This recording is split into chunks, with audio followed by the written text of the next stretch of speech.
Assalamualaikum warahmatullahi wabarakatuh. Perkenalkan, nama saya Naufal Alam Bumika dari 19513069. Di sini saya akan mempresentasikan tentang pemetaan kualitas air tanah di Kecamatan Godokusuman dengan metode inverse distance weighting.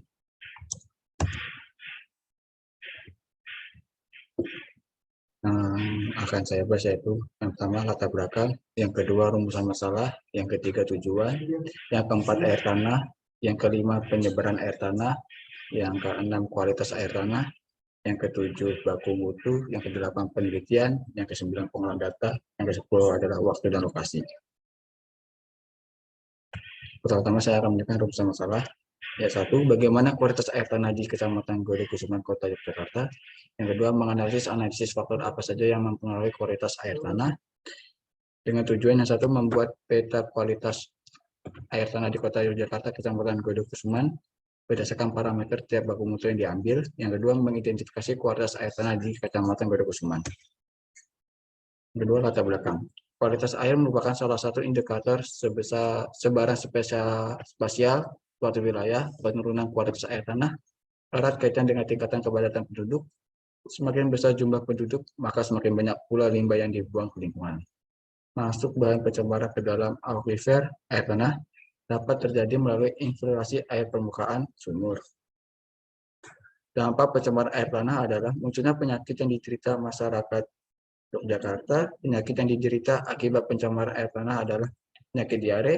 Tercatat jumlah penderita diare di DIY mencapai 53.738 pada 2019, meningkat besar dari 28.308 pada tahun sebelumnya.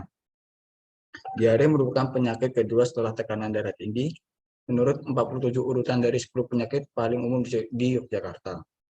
Hal ini memerlukan perhatian khusus untuk mengurangi dampak pencemaran air tanah dan dapat diharapkan tidak ada lagi masyarakat yang menderita diare akibat air tanah yang kurang lancar. Sumbernya dari IKPHD DIY 2020. Yang kedua, menjelaskan air tanah. Air tanah adalah jenis air yang mengelilingi bumi dan ada di dalam tanah. Air tanah biasanya terdapat pada lapisan tanah, di permukaan tanah, hingga jauh dari permukaan. Air tanah ini adalah sebagian salah satu sumber air terkadang air tanah bersih, namun terkadang keruh hingga kotor. Yang kedua, penyebaran air tanah. Air tanah sangat tergantung dari kondisi geologi, terutama yang berkaitan dengan konfigurasi akuifer, struktur geologi, geomorfologi, dan curah hujan.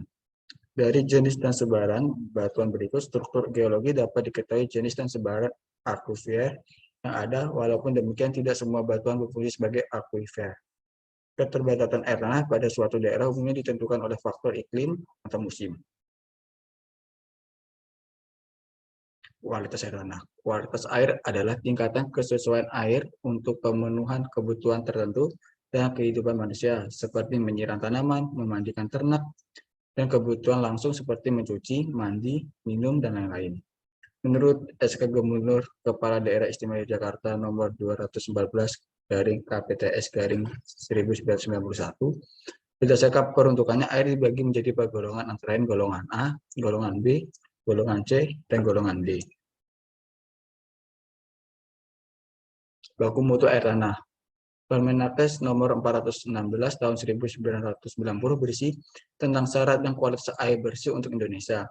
Selain berisi tentang persyaratan kualitas air minum dan persyaratan kualitas air bersih, pada Permenaker ini juga menjelaskan tentang pengertian dari air minum adalah air yang kualitasnya memenuhi syarat kesehatan dan dapat langsung diminum.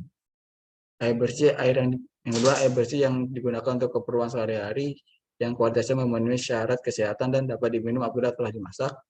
Yang ketiga, air tercemar adalah air yang melebihi baku mutu yang ada pada tabel baku mutu.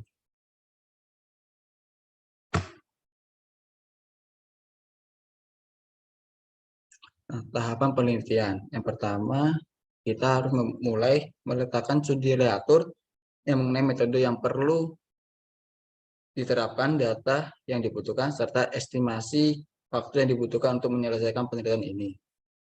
Setelah melakukan studi reaktor, kita melakukan pengumpulan data.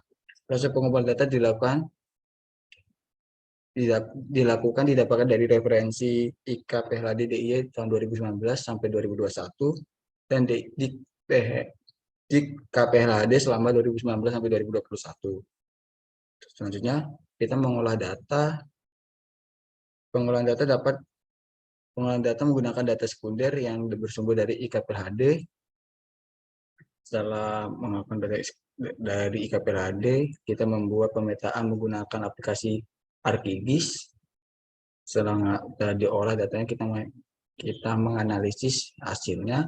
Setelah mendapatkan hasilnya, kita membuat kesimpulan dan saran.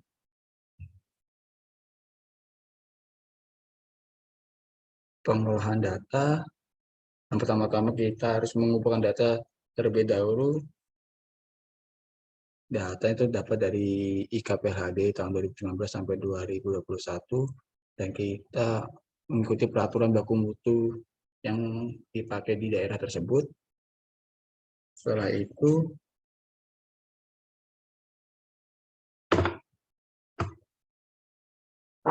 kita menggunakan pemetaan ArcGIS.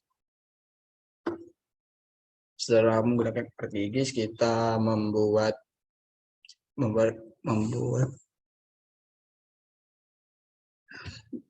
pemetaan dengan parameter pH dengan parameter kekeruhan. Waktu lokasi pada peta ini, lokasi yang digunakan untuk membuat peta kualitas air tanah adalah Kecamatan Godok Kusuman, Kota Yogyakarta. Bentuk lokasi meliputi parameter pH dan kekeruhan yang didapatkan pada IKPHLAD yang dimulai pada tahun 2019 sampai 2021. Cukup sekian presentasi dari saya. Mohon maaf ya kekurangan. Wassalamualaikum warahmatullahi wabarakatuh.